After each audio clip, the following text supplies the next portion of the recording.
Everyone, this evening it's time for us to begin our study in the text of 2 Kings.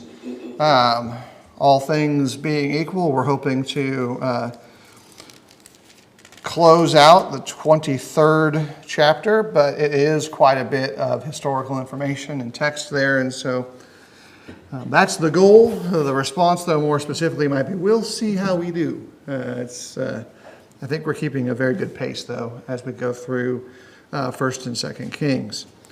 Before we get into that study, though, it's probably good for us to center ourselves spiritually and kind of get our minds in the right space for a Bible study. And so as we do that, we're going to go to God together in prayer. Would you pray with me, please? Heavenly Father, we thank you for each blessing you give to us. With that blessing, help us to be aware and present spiritually, to be mindful of, first, our own need to be connected and committed to the kingdom of God, but then also become aware of the fields that surround us, to spend our time wisely on this earth in service to you and in glorifying your Son. Help us to be forgiving, to be encouraged by the good and honorable behavior of disciples in the kingdom, and to not be discouraged by those who seem to heap up on every side in rebellion. This is our prayer in your Son's name. Amen. So, all right, as mentioned, we are in the 23rd chapter per se. We did probably have a few little tidbits from 22 that might come back into play. I wanted to clarify one thing that got strangely stuck in my head. I was skipping a generation going from Manasseh to Josiah and skipping Amon, who actually is the father of Josiah. But as the text itself does recognize, though, Josiah is much more like his Davidic heritage than he is like his earthly heritage, which is more in line with how that text lays itself out. And I apologize for that juxtaposition.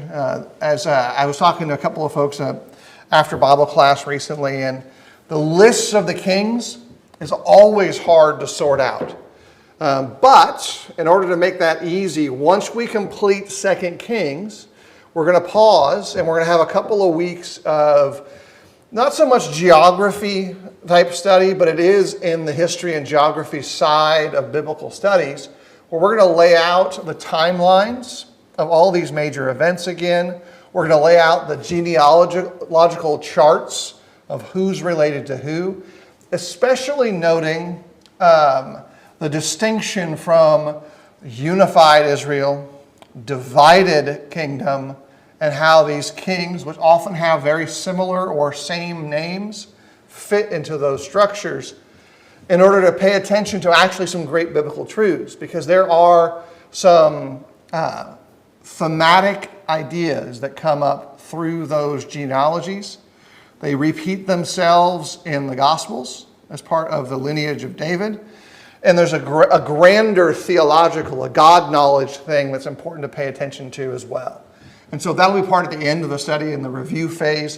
And it'll probably be a couple nights of different information where we're kind of breaking down all of that, reminding ourselves of the geography that is, not the geology, the history of those families. As we get close to it, you're also going to get, wait for it, a coloring page. You got to do a little coloring for some maps and a coloring page for the genealogy. And so that, I think, will be useful. It will be sized to kind of fit in your Bible as well. And so if you find it useful, you can keep it. If you find it helpful, you can profit from it. But in either way, I think it'll be good. Does that make sense? Kind of paying attention to that? All right, then. So we have here in chapter 22 and 23, some things that are important to pay attention. The text itself refers to this first section of the text in a lot of the sub-chaptering. That's when somebody else writes in a chapter heading. They refer it to this section as Josiah's reforms. And that's pretty much how most people see this introductory section of chapter 23. And we've talked about some of it already. If you were to identify, and here's our general knowledge question, the bad or evil kings of Israel and kings of Judah, what were the things that they tended to do? If we're going to lay out, like, here's the top 5 bad behaviors of Israelite kings. Bobby? Worshipped idols. That would be on the list, right? What else would go on the list? They sacrificed their children and sacrificed their children in the fire. Yeah, some of them engaged in child sacrifice of various kinds. Build the high places. They either build or rebuild these high places. And so not only worship idols, but they create a platform for the idols. 2 more possibilities. There's a ton of options, and we're trying to pick, like, what's the best of the worst kind of thing, if that's a list. 2 more things. Help kind of quickly set your brain. Kill innocents, made loyalties or treaties with other nations or other gods. You can probably put that in thematically, that's almost the same thing. And very often, application-wise, is one more bonus, like 5 plus 1, like a list of 6 things I hate, 7, would be they didn't ask God what to do. Almost universally, you have either that level of harlotry or adultery spiritually, and then, hey, I can just figure it out. So that's our list of the top 5 plus 1-ish of things that bad kings or evil kings did to Israel. Change the table. This should be easy because we already got half of the list kind of self-defining. What were the things that a good king, a righteous king in Israel would tend to do? Destroy the high places, right? The opposite things, right? Protect the innocent as opposed to killing them. Not make treaties with other nations. Not worship other gods or idols. And wait for it, like actually ask God questions. And like go into the James level of behavior and not just be effectual listeners, like hearers, but be effectual doers. So like that's a simplified chunk. So when we talk about Josiah's reforms, without reading the text, what do you think he's going to do? Bad king stuff or good king stuff? Good king stuff. Yeah, the good king stuff. And so now you kind of already are looking for, let's pay attention to that when we read through. But also, if you see something that doesn't match our stereotypical look, you pay a little bit closer attention to it. Like, hey, why is this thing here? Because this isn't like the other good kings. It might mean it's important. It might mean it's important for you today. It might be it was important for them then. It's that difference stands out. So as the text begins in verses 1 through 3, as we're kind of looking at it, and we'll probably read some of it, probably the next section that starts in verse 4, he does something that doesn't seem to appear very often in the biblical narratives. That's the historical sections of the text. Every person in Jerusalem and Judah is called to the reading of the law. Is that common in the period of the kings? Does it happen elsewhere in the Bible? Yeah, actually it happens a couple of times, right? It happens early on as they are, we could say, ratifying the covenant, right? Yeah, that's probably a fair term for their agreeing to their covenant nature with God. It also happens when they rebuild Jerusalem, right? After they rebuild the walls and after they rebuild the temple space and before they finish their homes, they actually have a grand procession into the city space and do the same thing. Given that it's happening here and it's actually different than perhaps many of the other good kings, I think that alone should at least give us a sense of this is noteworthy. this reading of the law moment, which is relatively uncommon, is important. It also might connect to Matthew 22 and verse 37. It certainly, like we've already mentioned, is a repeat of Deuteronomy and the Exodus pictures. So like they're hearing this again, they're repeating this again. That level of commitment to the law, remember the law that's mentioned here is most likely primarily like Deuteronomy, is the way we think about it, and these blessing and cursing laws. Should set the stage for how we think through the next chunks of it. All right. Let's pick up then and read part of the text. Starting in verse 4. And actually, one more point. By the way, this also connects to like Solomon kind of behavior as well when they were prepared to build the temple, if you want the picture. But let's read verses 4 through 7. We're going to actually pay attention to verses 4 through 16 eventually. But Les, do you want to read that for us, just 4 through 7 of 23? And the king commanded Hilkiah, the high priest, and the priest of the second order, and the keepers of the threshold to bring out of the temple of the Lord all the vessels made for Baal, for Asherah, and for all the hosts of heaven. He burned them outside Jerusalem in the fields of Kidron and carried their ashes to Bethel. And he disposed the priests whom the kings of Judah had ordained to make offerings in the high places at the cities of Judah and around Jerusalem. Those also who burned incense to Baal, to the sun, to the moon, and the constellations, and all the hosts of the heavens. And he brought out the Asherah from the house of the Lord outside Jerusalem to the brook of Kidron, and burned it at the brook of Kidron, and beat it to dust, and cast the dust of it into the graves of the common people. And he broke down the houses of the male cult prostitutes who were in the house of the Lord, where the women wove hangings for the Asherah. Right, we got one more verse we'll pay attention to in a second. Do you see where all this is taking place? Like location-wise, does this make sense for someone who calls themselves a follower of Yahweh, Elohim, to have all of that inside their temple? The temple space itself is fairly well defined. You've got what we consider its backdrop, the tabernacle, but as a temple, it's a nice big box.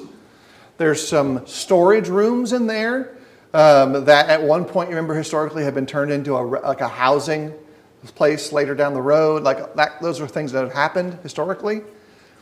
But they're going in and pulling out all the visible items of what we would call polytheistic worship in Israel and in Jerusalem.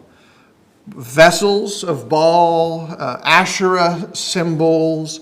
Asherah itself is a really interesting concept because in the culture around it, this is seen as the female consort of the most powerful god. And so what they've allowed to creep in is this idea that God has a counterpart in a feminine, divine image. And so that's what's going on there with this, in their worship. It doesn't mean that the Israelites are polytheistic. It means that these priests are letting Israel do whatever they want. And whatever they want means they're going to have any kind of god that they can go offer to. They basically become a micro-Rome, if you will. Everybody has a god. All the things have a god. But that's what's happening in Canaan before Israel gets there. Very poly or pantheistic perspective. He goes through to the process of, on the idolatry side, pulling it out, and what happens to everything? Burns. And the ashes get taken all the way to Bethel. Like, you got to imagine that this is not just like, hey, let's just like get them outside into the dump level. Like, we need these super far away from us, is the imagery that should come to mind. Like, I don't even want the remnants of this to be on the ground where we worship God, is a way to think about that. And then in verse 7, there's a phrase of the male cult prostitutes. It's a super uncommon Old Testament phrase. And it's only rendered as cult prostitutes in this text because it's connected to worship. But the terminology itself is very similar to what we read back in the text revolving around Sodom and Gomorrah. This is that kind of human behavior. And so this is not just men who sell themselves sexually. It's men who are selling themselves sexually to a foreign god with other men. To see, that's the full level of degradation that's going on there in this text.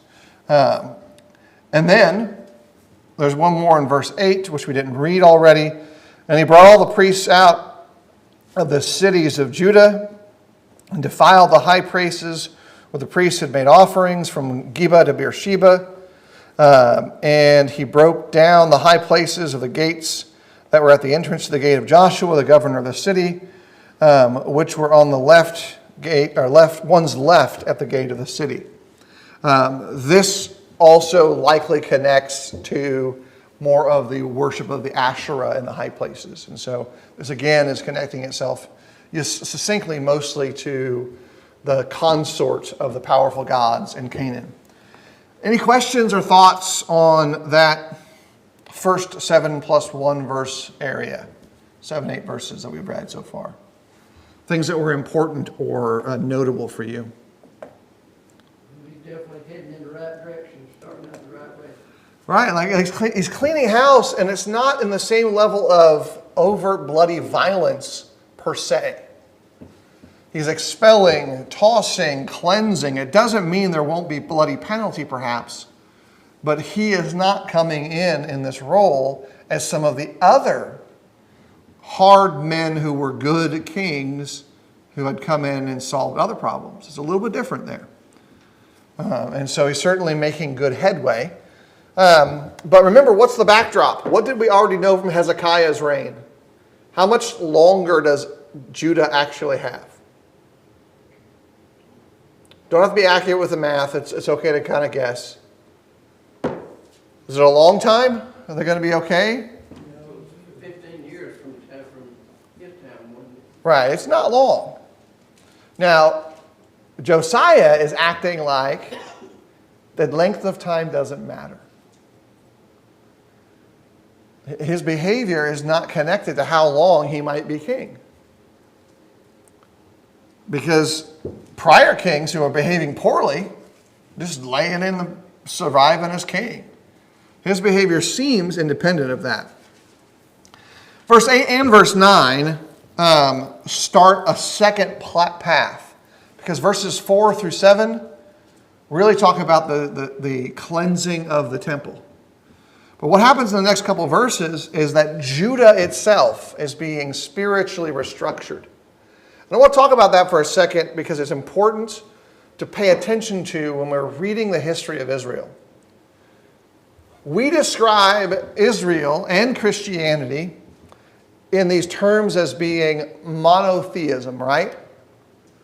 Why do we say that Christianity and Hebrew or Israelite worship is monotheistic? One God. Right, they serve a singular divine entity. Now, we then recognize that divine entity is inclusive of 3 people, right? That's different than a pantheon or a polytheistic God context, primarily because these 3 are not in conflict with one another. If you're wondering why that's the case and how, it's because there's no conflict between the 3. They are presented biblically as in harmony of idea, concept, and thought. They work together, and they don't fight with one another. Polytheistic and pantheistic gods fight with one another, and that's the primary reason that you can categorize it that way. But when you read Israel's writings and history, they have periods where Israel itself is not monotheistic, right? Because they're serving other gods, sometimes in multiplicity. And so biblical Hebrew faith, Israelite faith, and biblical Christianity are monotheistic in that they serve a divine unity. Whereas for sections of the history of Israel, they are not monotheistic. What's going on here in the cleansing of Judah is reasserting the monotheistic, the divine unified view of Hebrew worship, Old Testament Israelite worship, in this Judahite region. So they're reestablishing that. And so we've already seen like the destruction of the high places, verse 8. And a change in how their worship had to be structured. The priests aren't necessarily going to be all killed off, but there are given instruction that sacrifices have to return to one place of offering. Now, you'll notice that takes place at the end of verse 8, beginning of verse 9, where they've got to really centralize worship again, which brings it back to the original practice. Now, what we don't know is how it got to where it was. We do know that some of these reforms are replication of earlier good king behavior, right? These high places had been torn down at least 2 or 3 times before. I can't remember if it's more than 3, but there's at least 3 relevant king phases where they tear down the high places.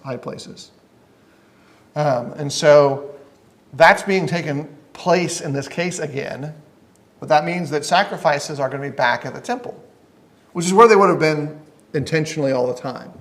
But now they're being restored to that place.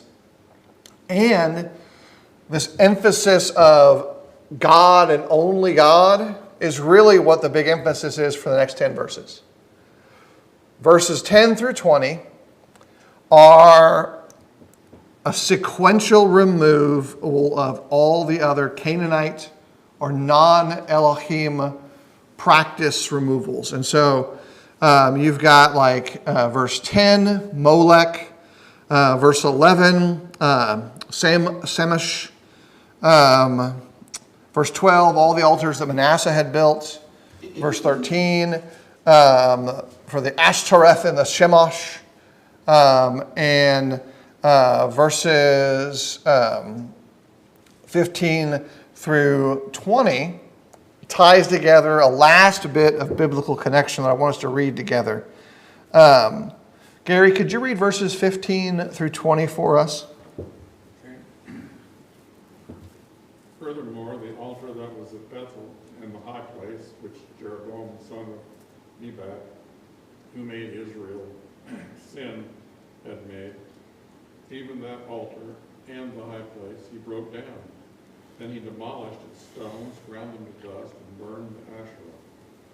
Now when Josiah he saw the graves that were there on the mountain, and he sent and took the bones from the graves and burned them on the altar, and defiled it according to the word of the Lord, which the man of God proclaimed these things. And then he said, "What is this monument that I see?" And the men of the city told him, "It is the grave of the man of God who came from Judah and proclaimed these things, which you have done against the altar of Bethel." He said, "Let him alone. Let no one disturb his bones." So they left his bones undisturbed, with the bones of the prophet who came from Samaria. Josiah also removed all the houses of the high places, which were in the cities of Samaria, which the kings of Israel had made provoking the Lord, and he did to them just as he had done in Bethel. All the priests of the high places who were there he slaughtered on the altars and burned human bones on them. Then he returned to Jerusalem. All right, so he's going out to Samaria to straighten out his business, right? So like the reach of this goes really far. But did you notice that he goes up to Bethel? And it vaguely references altars being made that caused Israel to sin. Do you remember what those altars would have looked like, if you remember back from when we saw them being put up? It's something that's kind of familiar because it's an Exodus-ish. Golden calves, right? This is a kind of a thematic repeat of paying attention to this. In absence of Jehovah, Israel's inclination seems to worship the gods that surround them, which is our behavior too, right? If we don't pay attention to God, we just kind of do what everyone else does and blend into the herd. But here he goes and destroys the altars they had made. Now, if you remember, just kind of mentally connect the picture. When Moses comes down from the mountain, what does he make them do to fix their failure? They had to drink that ashes. Right, they broke it down and they brought it to dust, right? And they had to drink it. Yeah, okay, you want this? Have a whole cup of Joe, right? Now here's your whole cup of coffee, and you swill that down and just accept it. Comes back this time, and they burn it. But there's another biblical connection that's made. Did you notice this little phrase, the word of the man of God? You guys remember that from 1 Kings 13? So before the kingdom is taken into captivity, this promise that had been made well in the past is realized with specifics through Josiah's desire to reform and make right. And so he is taking every ounce of textual evidence that we can read towards this direction of moving the worship of God away from something that turns it into a physical being. All of these idols are different physical representations of what cultures in Canaan thought God would look like. Whether it was the Asherah, the bulls, the consorts, the Baals, all of them had humanish combinations with animal structures. And so they're always like these mingled people animals. And all of these things are being torn out. Even these last few here. Because he's trying to reassert the biblical truth of God isn't fashioned as human. God fashioned man. And so that's part of what's taking place in this massive campaign. Now again, earlier in the Kings, earlier even in the biblical accounts, kings of Israel waged war, correct? What kind of wars do we remember reading in the Bible? There's like 2 or 3 different types of wars that Israelite kings seem to engage in. So if it's encroaching enemies, the war they engage in is defensive, right? Get out. You don't belong here. If it is a war of conquest, like a Davidic Saul semi-Solomon war, it's you got that stuff that's Holy Land, we want that. And they go out and conquer it. The third type are internal conflicts between kings. People who are pretending to be a king or whatever. Those are the 3 major basic concepts. Josiah goes to war too. Except his war is much more in line with the kind of war that Moses engaged in. Moses' conflict with the Pharaoh was war, right? But did it play out in the way that human wars tend to play out? Who did all the fighting against Pharaoh's army? Did Moses become a kung fu master all of a sudden and just fight him? God did. Yeah, that'd be a cool movie, but that's not what happened, right? He didn't develop any special skills or anything. God fought for Israel. But he fought. And it was a spiritual conquest as much as it was a physical one. Josiah is fighting for God as well, and his campaign swirls out from Jerusalem into Judah and into the areas around it. But he fights for the removal of the defiling worship of the nations that surround Israel. He seeks to cleanse the land. And he does it in a very different way. By tearing down the sources of worship. And in some cases letting people live with strict instructions to return to only do things God's way. That brings us to verse 21, which is a rare biblical account. Verse 21 is an observance of the Passover inside the biblical text. The feasts of the Old Testament are a central part of worship. Leviticus 23, which records, I want to say 5 festal events in the text of Israelite feasts and worship moments. we don't really see them doing those things. Well, here in verse 21, it says, "And the king commanded all the people, keep the Passover to the Lord your God, as it is written in this book of the covenant. For no such Passover has been kept since the days of the judges who judged Israel, or during all the kings of Israel, or of the kings of Judah. But in the 18th year of King Josiah, this Passover was kept to the Lord in Jerusalem." You think about that. Do we believe that's a 100% accurate statement? That absolutely that's expressing no Passovers had taken place since Judges? We don't know what everyone's doing, but we do know as a communal basis, this is absolutely the outcome. Like as Israel, as Judah, there's no record of them keeping the Passover. There's no biblical text that says it. In fact, this is the primary illustration of it, with one caveat. And this is the shift that makes this apparent. In 2 Chronicles chapter 30,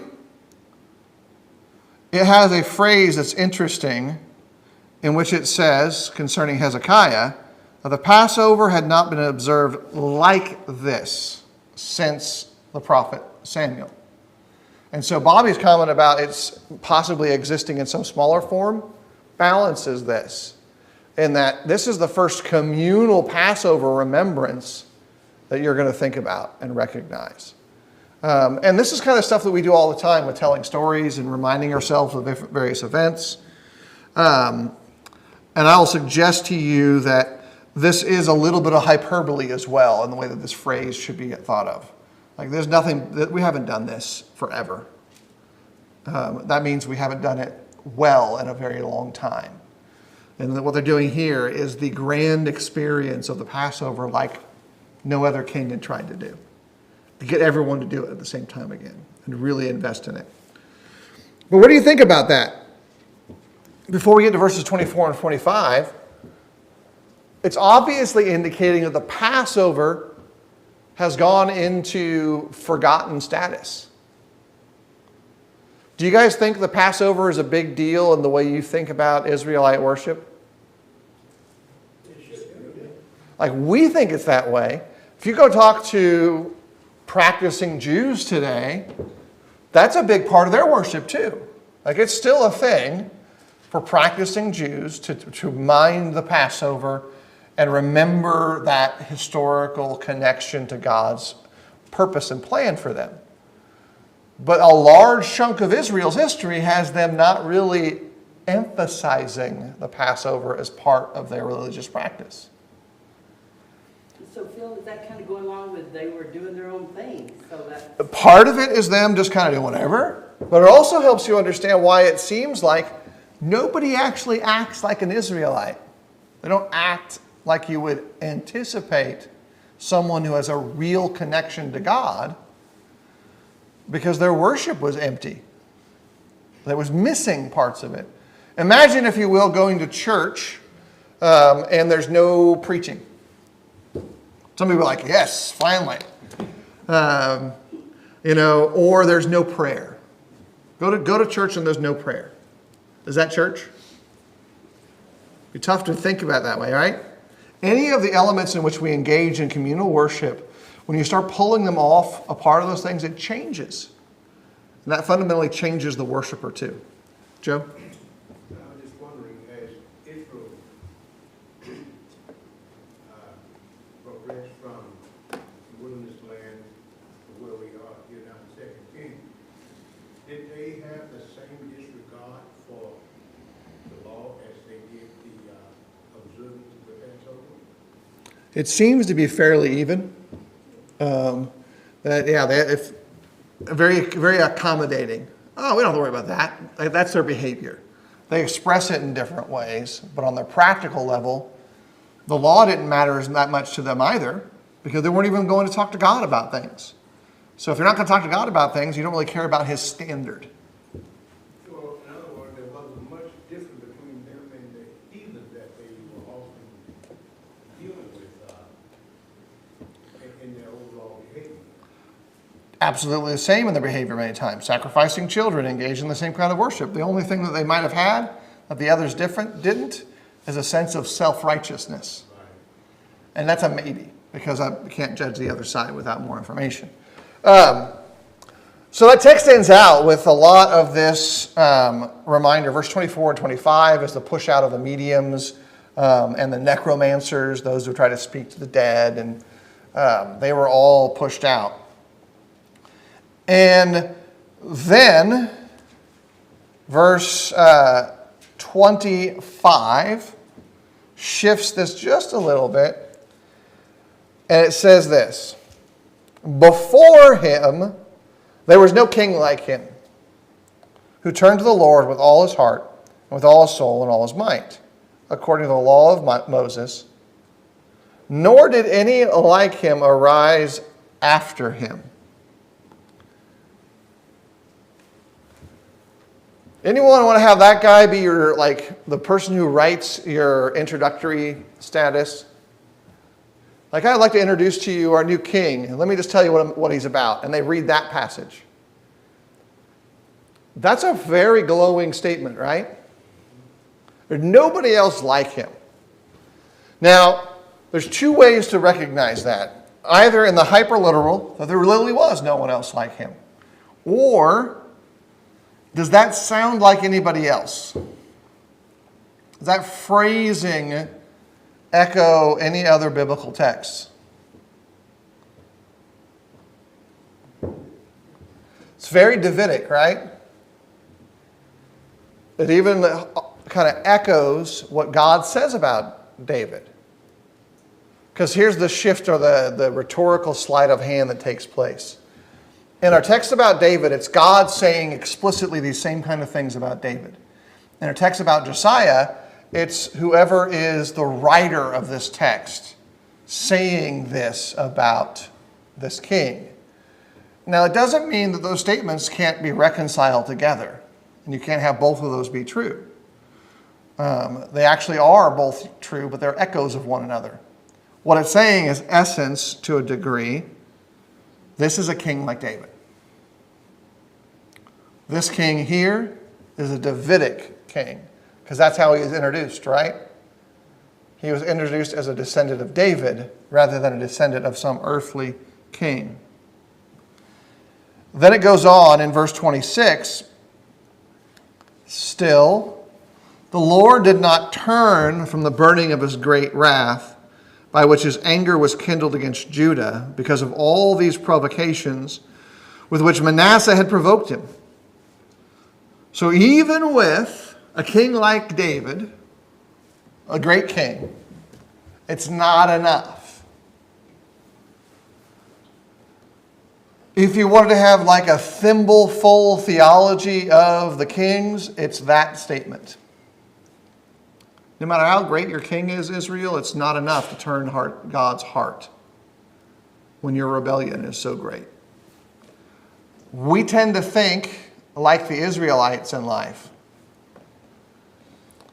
And this is a human thing. This is kind of us making application of the text in our last 4 or 5 minutes of the time we've got allotted here.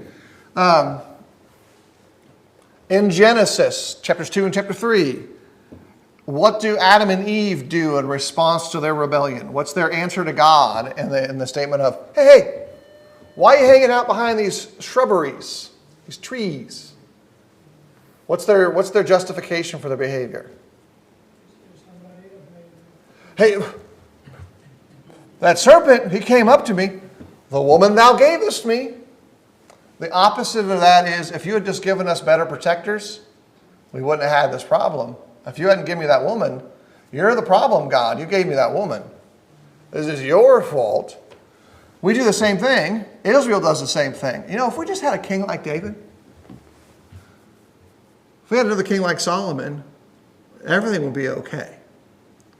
Well, they had a king like David, and it still didn't fix the problems that they had made as a people. or as a nation.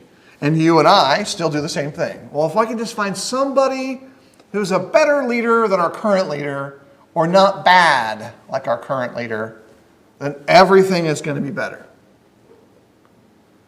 But when we do those things, we're actually failing to do the one thing we need to do, which is individually change. Adam needed to change. Eve needed to change. Israel needed to change, even with a good king. The text continues, and I don't know if we're going to get to it tonight, so we're going to have to, unfortunately, have chapter 23 incomplete. But we do get to do my favorites. And so you get to pick, and I'll be taking suggestions. If you've got a better question set that you want to add to the list, we're going to mix these up here pretty soon. But is there anything in here that you really liked? Yeah. This actually isn't that bad because he's doing the things we want him to do. I actually like that phrase about Josiah because it is so surprising. Verses 25 and 26 and 27, that last closing section of his accolade space. I want that kind of hype man writing my entry statements for stuff because it displays that good knowledge of what they're trying to accomplish to show you this is a king like David, but then he actually is acting like a Davidic king would based on our expectations. This is what we would expect the Davidic king to do. What else? Are there questions you want to answer or things that you can't put your finger on? Or our classic, what do you learn about God in this? They got a great king, right? But shouldn't that fix it? The third one, what do these stories teach us about people? Well, what I get out of it is a good leader can get people started in the right direction, but the heart of the people have to change themselves. Mm-hmm. Even with the best leader they've had in generations, if not ever since David, wasn't enough. And that does tell us about their hearts and God's. We see God as all loving and always ready to forgive. And that's a truth, right? But he also has a cup of wrath that fills up. And there's a point where he knows that that's enough. And be thankful that you're not the one moving that lever. I can't even fathom as to what all those little intricacies would have to play out to of giving people time. Because you and I probably can recognize that being patient with unrepentant individuals is painful. It just hurts. And so as that wrath raises up, it's actually pain is another way to think about it. I think it's also trying to teach us beyond those simple things is that no matter who our king is, we still need God. We absolutely, completely and utterly in all contexts need God as not only our in the quarter ring man, but also the one who we allow to fight with us and for us. I think there's some value to that as well. All right, so that means that next Wednesday night, unfortunately, or maybe for our own good, we'll be finishing out chapter 23 and then introducing some of the sections of chapter 24. Thank you, everybody. It's been a great class.